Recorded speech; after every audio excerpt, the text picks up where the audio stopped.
At the very heart of Castilla-La Mancha, we find La Mancha Húmeda, which is a group of salt wetlands.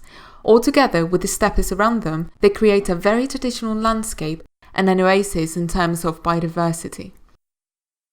La Mancha Wetlands are less well known than other protected areas that can be found in this region, like Ruidera or Las Tablas de Daimiel, although they host many unique and endangered species that preserve habitats that have disappeared from the most part of the Mediterranean basin. This rich biodiversity makes them unique and is the reason why they're included in the Natura 2000 network as a special conservation area and a special protection area for birds. Some of these wetlands were declared wetlands of international importance, also known as Ramsar wetlands, and the group of wetlands became a biosphere reserve in 1980. In addition to this international recognition, some wetlands are also protected under national and regional laws as reserves or natural micro-reserves. These steppe wetlands provide different resources and services to local populations, and various activities are developed around them, like farming, hunting or tourism. The importance of these wetlands has not always been acknowledged, and the lack of awareness regarding their value has led to the alteration of the regional conservation situation. The Live La Mancha Wetlands project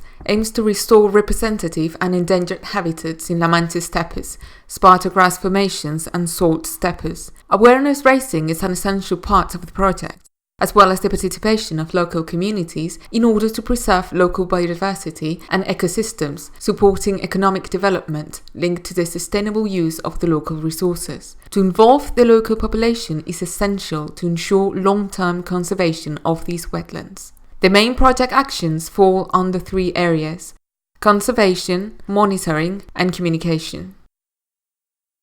The conservation activities included in the project are based on land purchasing.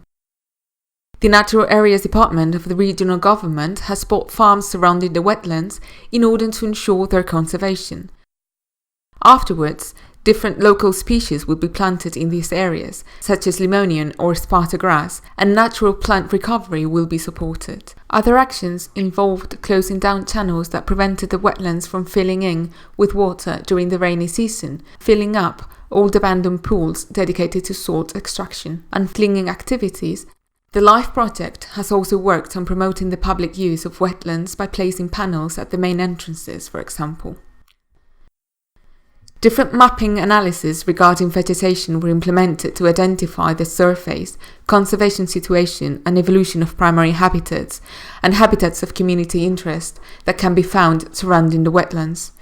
It is worth mentioning Habitat 1510, Mediterranean salt steppes, where plant species like the Limonisalia can be found.